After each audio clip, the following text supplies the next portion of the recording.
what we actually monitored and help persons do, neighborhoods, they did burning together. Okay. So they created this area, like he said, with a galvanized fence or a concrete fence, and they would have days on which they burn. So persons in the neighborhood would bring whatever they have to, and they would burn it together. And that's a very good example. That's a neighborhood working together. Because one of the other things you find, that fire may not go out and burn, but the smoke is an environmental issue, and it can pose problems to everybody. All right.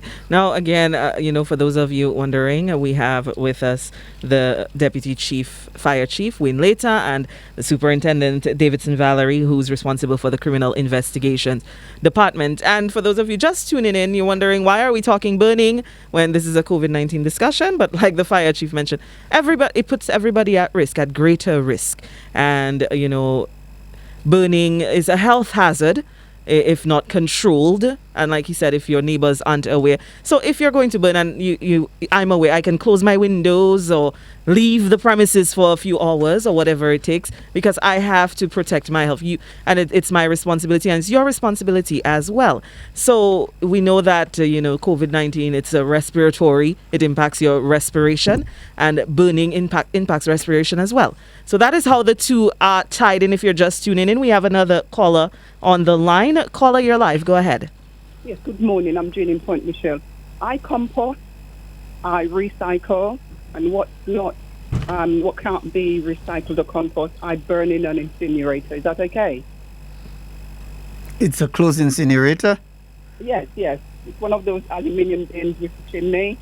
I brought it down from the UK with me when I came down some years ago.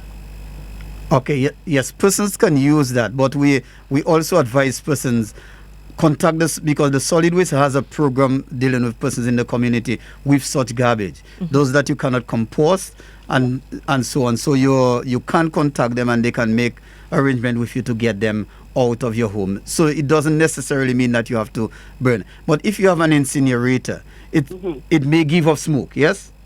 It does, yes. And the smoke is what causes the environmental pollution and problem.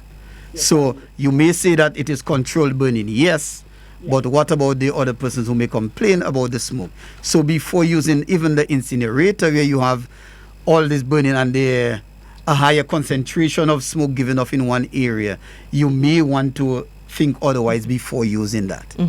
Yes? Okay, yeah. I just thought of the landfill, that's why. Okay. But I know solid waste have the programs in place where they deal with persons with all the material that cannot be composted. Yeah, okay. But it is household rubbish. Okay, ma'am. Yeah. All right. Thank you so much, caller. Thank you. Have a great day.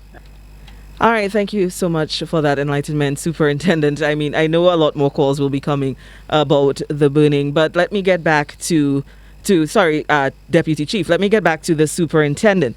Now, Superintendent, there are still concerns, like we were talking earlier about the people not complying. And, one of my biggest concerns I've noticed in certain communities when we go through is the young people on the block that still pull up on the block. I always say, but the block never closed for business. And that has been a major concern of mine. I'm going to, from a personal standpoint, that has been a concern of mine. Because I always say, whatever community I live in, if one person contracts COVID-19, my entire family is at risk now. But the guys on the block have been my biggest concern. I can tell you that you would have heard the announcements that the police have put out. We went into many communities. We had this announcement placed and put out in the north and around Roseau and as far as we could go. Now, the young men seem to be defiant, and that's why a number of them have been arrested. We have had about 40 arrests since the advent of COVID. But what I personally went on to do is to give them a great appreciation of what entailed in the law. Because there was a very wide perception that the curfew did not exist in the day. So many people, when you would have confronted them, they would say to you that it's not yet 6 o'clock, and that is 6 p.m. Okay. Oh, it's not yet 6 p.m. and I have the right to be out on the streets. But I want to make it fundamentally clear that the law stated and indicates that the curfew is from 6 a.m. to 6 p.m. And people who wish to be on the street must have a valid reason to be on the street. And as indicated earlier on, you must be going to your place of work or coming from your place of work. You must have an emergency. You must be an essential worker, or you must have an exemption from the chief of police. So the young men on the streets, sitting, loitering on the streets, are committing offenses. Okay. They are committing offenses. And I had the occasion to meet a group of them in Bathurst just recently, and to speak to them so that they could understand what the law says in relation to it. And then some people give you the impression, oh, well, I understand. But ignorance of the law is no excuse. The law is the law. Okay. It is their duty to know what the law says. So the police will continue to effect arrests as long as people continue to violate. Now, like you say, you will continue, but people don't realize that the less we comply, the longer we'll have to endure the curfews and lockdowns. Because if we all just get ourselves in gear and know, okay, this is what it is for the time being, and we do this, the sooner we can get back to some sense of normalcy. Exactly. It means that we would be able to deal with this COVID virus issue in a shorter time. The possibility of it spreading would be less. Right.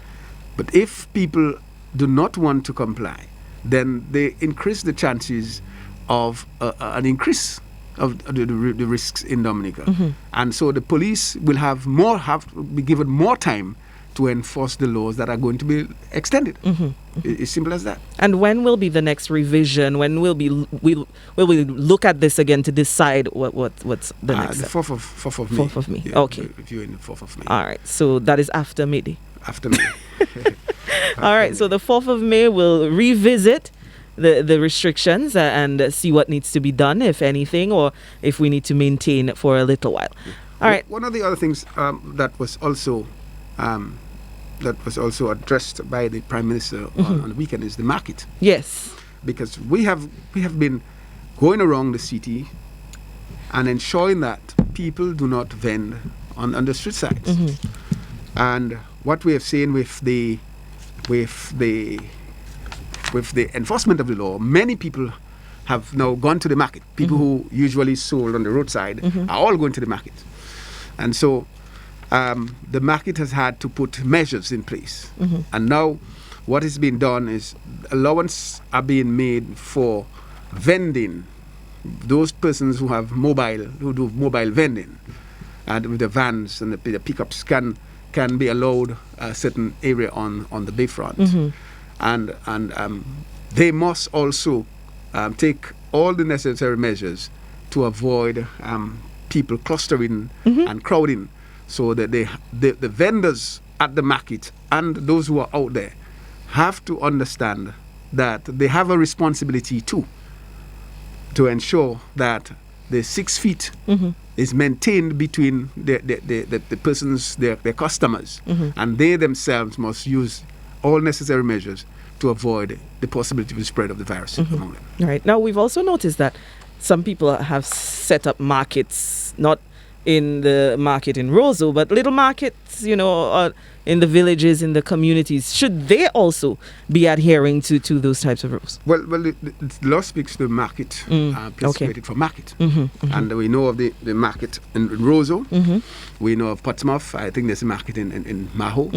So there is no provision made for other areas. Okay. Yeah. All right, but of course we encourage health and safety. So if you want to protect yourself, we're asking that you do your best. Yes, the confines may be a little restricting, but we're asking that you do your best. If at all you can maintain that 6 feet, then you should do so as much as possible. Anything else you'd like to touch on quickly? The time has escaped us. If you notice, it's almost noon. But let's see, anything else you'd like to add very quickly, Superintendent, and then Mr. Later will come back to you. Yes, well, the weekends, the weekend shutdown continues. Yes. So from 6 p.m. on Friday to 6 a.m. on Monday, there will be total shutdown, and no businesses are allowed to be open. Only essential services and persons who engage in this function are going to be allowed to be up and about. So we want to speak to the public to adhere to the laws. We have seen instances where people wait last minute to get off the city. If the businesses are going to be closed at 4, as soon as the businesses are closed at 4, you must make your way home. Okay? Because we are going to be, the 6 o'clock deadline comes in, and the police are going to be strict in enforcing those measures. Definitely. So please get to your home once you finish your duty at 4 o'clock and stay indoors. Okay, Mr. Later, we'll come to you, but there's a caller on the line. Let's take this caller. Caller, good day. Go ahead, you're live. Yes, the police said the lockdown is from Friday to Monday, but Monday is not made in this coming week. Yes, it doesn't change anything. So it includes weekend and the holiday. Monday, it's the Monday that go up to Tuesday. Tuesday morning that go up to lockdown.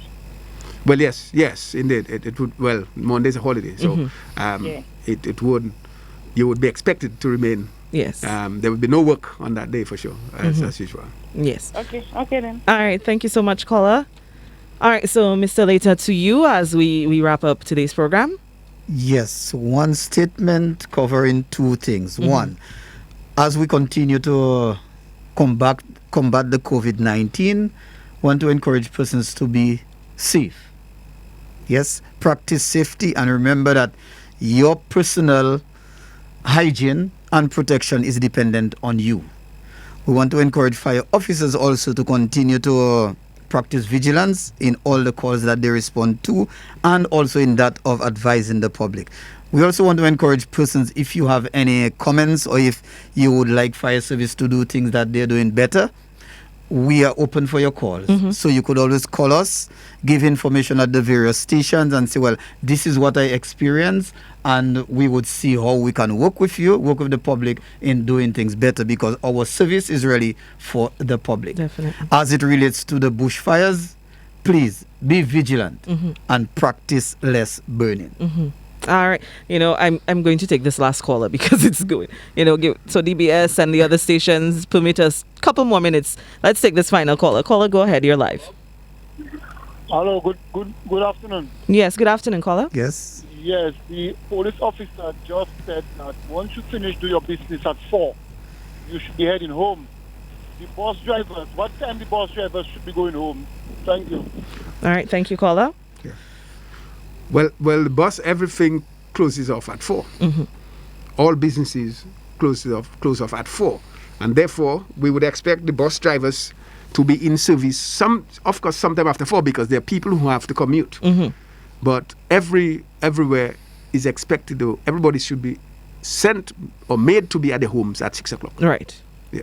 So you have a 2-hour window. 2-hour window to operate. To operate and to get the folks home. All right. Okay, so I want to say a special thank you to the Deputy Fire Chief, Mr. Wayne Later, and Superintendent Davidson Valerie. Thank you for your time this morning, and thank you for the insight. Thank you for clarifying so many things that the general public, they really need clarification on. Because sometimes, you hear these things, but they go by so quickly, you're not even exactly sure what they mean. Especially when you hear the SR&O this and you're not really sure what they mean. You're not really sure how it pertains to your daily function. So we want to thank you both for coming through. We want to thank all of the listeners of the various radio stations across the island. Voice of Life Radio, Kyrie FM, Q95, Vibes Radio, and of course, DBS Radio. For those of you who didn't get your calls in, I know the phone was going off again, but if you have any questions, feel free. You can call the fire department, of course. I'm sure Mr. Leita and his team would be happy to assist. I'm sure Superintendent Valerie and his team would be happy to answer any questions that you may have, because we'd much rather you call us and get those clarified than somebody has to get arrested. All right, gentlemen? Yeah. Very well. All right, so thank you so much once again, and thank you to all our listeners again. Tune in on Wednesday for another edition of the COVID-19 discussion.